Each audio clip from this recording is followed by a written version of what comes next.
I'm thirsty.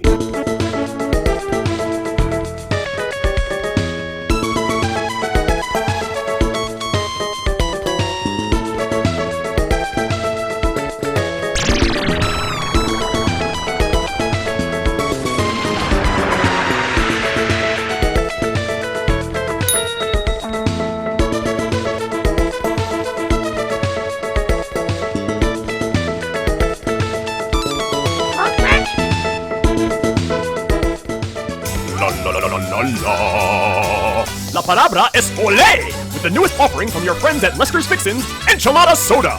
This sugary, spicy beverage combines the taste of your favorite Mexican delicacy, brought with the taste of beef, spice, tomato, and rich cheeses. You'll feel like you're having a meal at your favorite fancy Mexican restaurant and drinking it!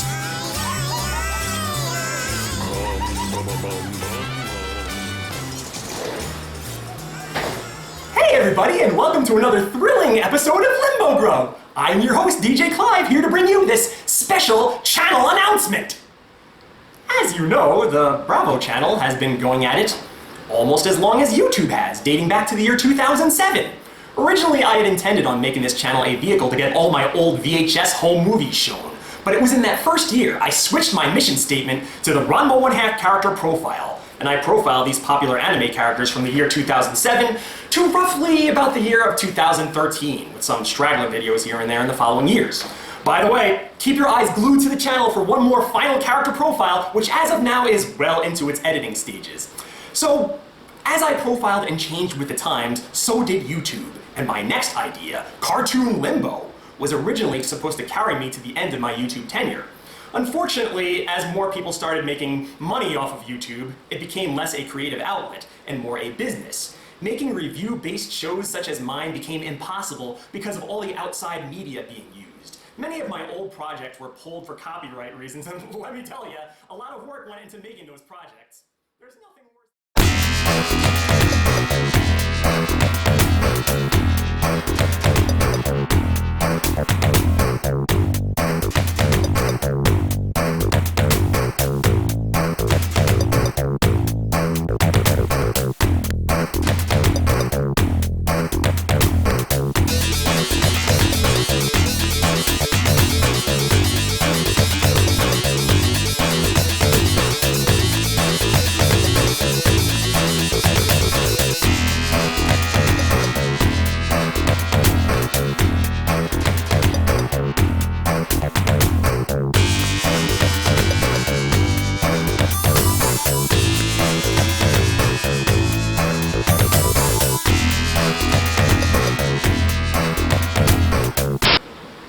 Did you hear anything that I just said?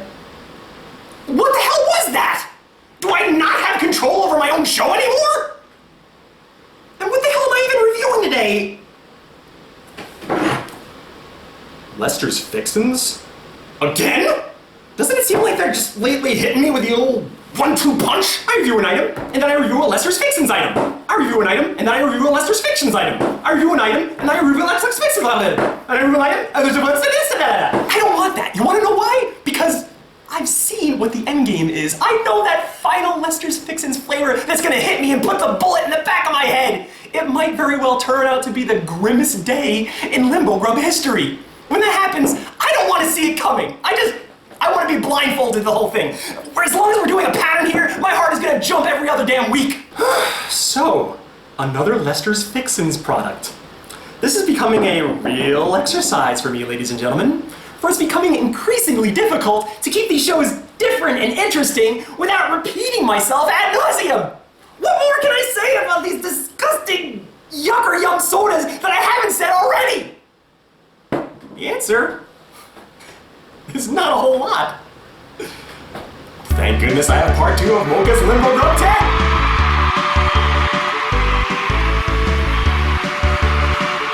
Last episode, we covered numbers 10 through 6, and I know what you're thinking. I can actually hear your brain popping.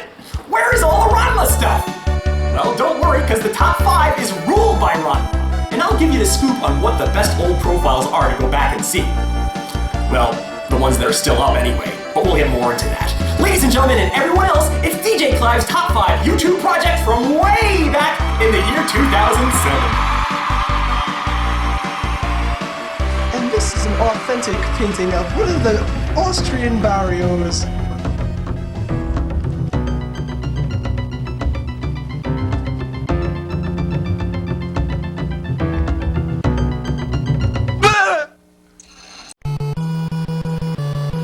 Number 5. Stewart and Mandy, the movie. Looking back on these stoner characters created by my friend Pete and I have no idea where they came from. Modeled after Noel and Liam Gallagher from Oasis, and in the vein of classic British comedies like The Monkees, Stewart and Mandy were two quirky drifters who lazily eked their way through a truly mundane existence. After doing 3 shorts with the characters, Pete and I set out to create a feature-length movie, and for the first time, film it out of sequence. It was a tall order, and lacking any sort of editing equipment, it was destined to fail.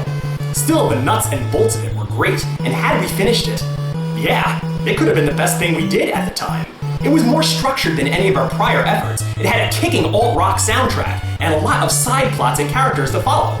If you're gonna check any one part out, might I suggest the Skeen and Geet section? I like to get as much use out of it as I can since it was so violent and painful, it probably took a good 5 years or so off of my life. When it comes to the old VHS stuff, not finishing this is one of my biggest regrets. And maybe that's why I grew to be such the completist that I am.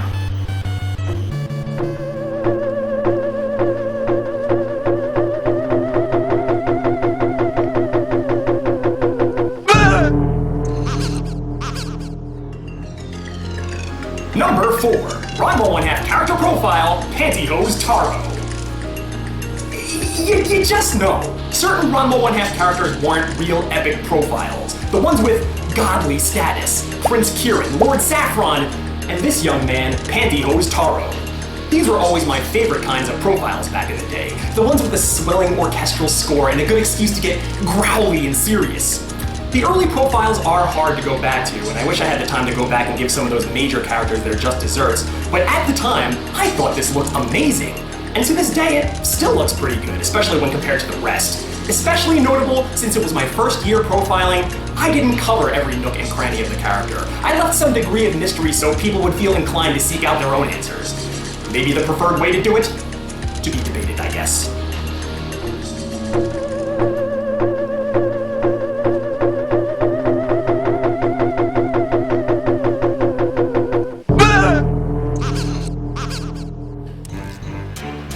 Number 3. Ranma 1/2 character profile, Ryoga Hibiki.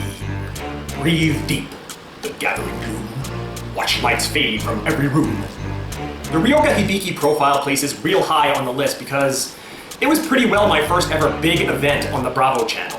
The profile before, I dropped a not-so-subtle hint that the profile was on its way, and instantly, people were hyped. I knew there was a lot riding on this character because of how important he is in the Ranma universe, so I made it as thorough and memorable as humanly possible. Looking back, I may have gotten a little carried away as the soundtrack was so loud it drowned away my vocals, but at the time it was one of my very best, a top 10 profile for sure. It covered the violent and sadder sides of Ryoga's personality, while the accompanying Pichon profile covered his silly side. But that, my friends, is a story for another time.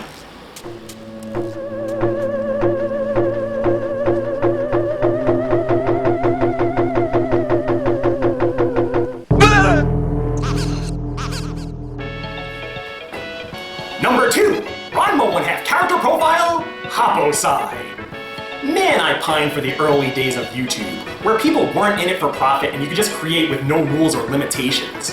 Early in the character profile game, a lot of viewers were asking to see Happosai, a character I admittedly have no love for, and the more I disdain a character, the more polish I throw on the profile to make it tolerable.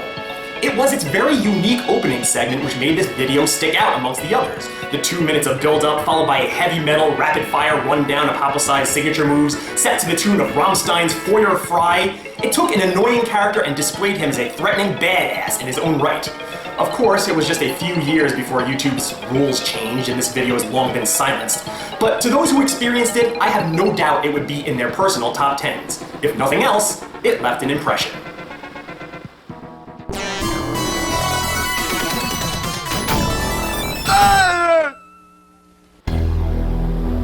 And the number 1 project to ever be posted in the year 2007, Kellermans Creation. Most times when my friends and I would go out to make a movie, it would denigrate to just putzing around with a camera, stream of consciousness, whatever came up off the top of our heads. It was a rarity when we filmed with something to prove, and that was the case with my buddy Steve and I, and the movie Kellermans Creation. After wrapping up on Catman, we thought we had a movie that would never ever be touched, but with Kellerman's Creation we were gunning for that throne, as it was not only our first ever horror movie, but one that aimed for that hard R rating. It had bite, it had edge, it had a killer 90s soundtrack, a crazy mishmash of heavy metal, industrial, and hard rock. But even though we played it straight, it seemed like the more serious it got, the more comedic it would become. No doubt about it, Kellerman's Creation is a campy good time from start to finish, and one of the projects I hold in highest regard to this very day. I try not to repeat myself, but you know what? I think it's impossible in this case because with an item like enchilada flavored soda, it brings me back to yet another recurring theme on this show, the item that is trying to tackle too much. First of all, there are many kinds of enchiladas out there. What kind of enchilada is this? Is it beef? Is it chicken? Is it beans? Is it pork? I guess we could just assume that it's going to be a beef enchilada because there's a picture of beef on the label here, but then they should call it beef enchilada soda. I know it's a nitpick, but that's what the show is for. Many enchiladas have different types of cheese. Many enchiladas have multiple kinds of cheese all rolled up into one. How are you gonna replicate that taste, huh? There's sauce, there's spices, there's heat. Is it a spicy enchilada? Is it a mild enchilada? Is it a medium enchilada? Nobody knows. It doesn't specify. Every enchilada is created equally. They're all snowflakes fluttering in the wind. Imagine you go to a Mexican restaurant and it just says on the menu, taco, burrito, enchilada. You don't know what the hell is in it? You can't specify it to your liking? The same thing's going on here. What the hell am I even looking at? And yes, I know, once again, nitpicks.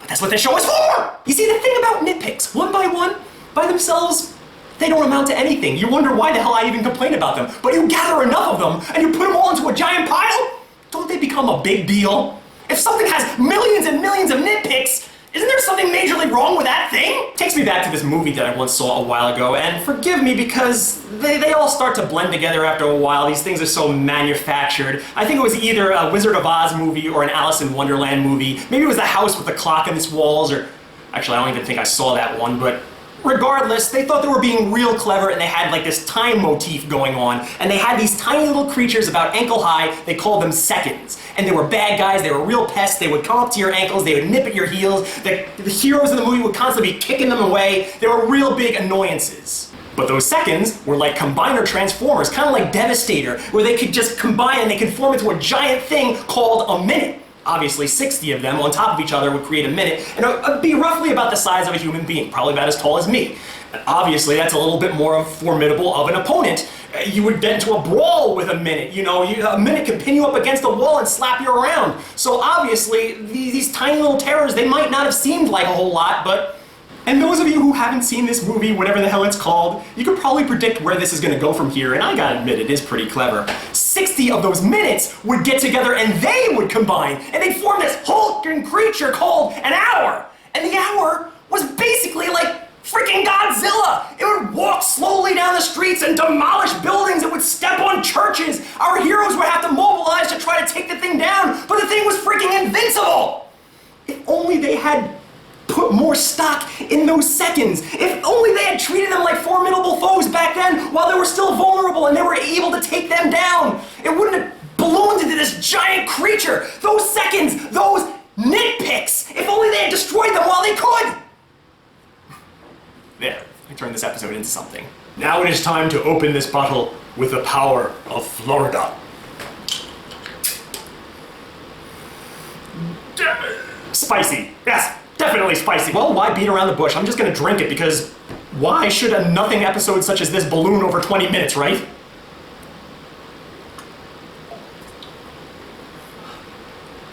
I guess it kind of went as well as could be expected, but going into this, I expected something bad. You know what I think makes it an enchilada? Because it really is just a hot sauce flavored soda that is muted. They kind of wanted to keep like that sugary note of a soda in there, but it kind of drowns out, like the hot sauce taste was more of just kind of like a pinch of hot sauce. And when you think of a pinch of hot sauce, like something like a Mexican dish where the hot sauce doesn't permeate through the whole thing and set your mouth ablaze, I think of an extra cheesy enchilada where, you know, that hot sauce can sometimes be buried in there. I think this might be a case where they were just experimenting with flavors first and they created this, and then they just put a name on top of it. to try to explain it. It definitely has a doughy kind of note to it. I guess that would kind of compromise like the shell that you would put an enchilada in. And of course it does have the taste of the sauce, like some degree of marinara mixed with hot sauce. I don't taste any cheese at all, although maybe that's what that creaminess is, that maybe that constitutes a cheese taste. I do have to give them props though. Lester's Fixins is actually really good at this. It takes a disgusting idea, and I'm not gonna say it's delicious, but it makes it surprisingly tolerable. The thing that I appreciate about this over like when Jones Soda made those Thanksgiving sodas a while ago and made them purposely disgusting is that they never ever get rid of that sugar.